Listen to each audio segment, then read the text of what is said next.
how to create Instagram highlights using photos or videos from your camera roll. It's actually pretty simple once you know the right steps.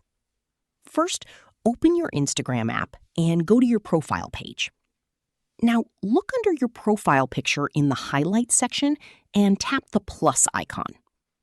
If Instagram doesn't show your photos directly, you'll need to upload them as a story first. To do that, tap the plus icon again and select Story. Now, choose a photo or video from your camera roll. For example, pick any image you want and post it to your story. Once your story is uploaded, go back to your profile again. Now, tap New in the Highlights section. Select the story you just uploaded, then tap Next.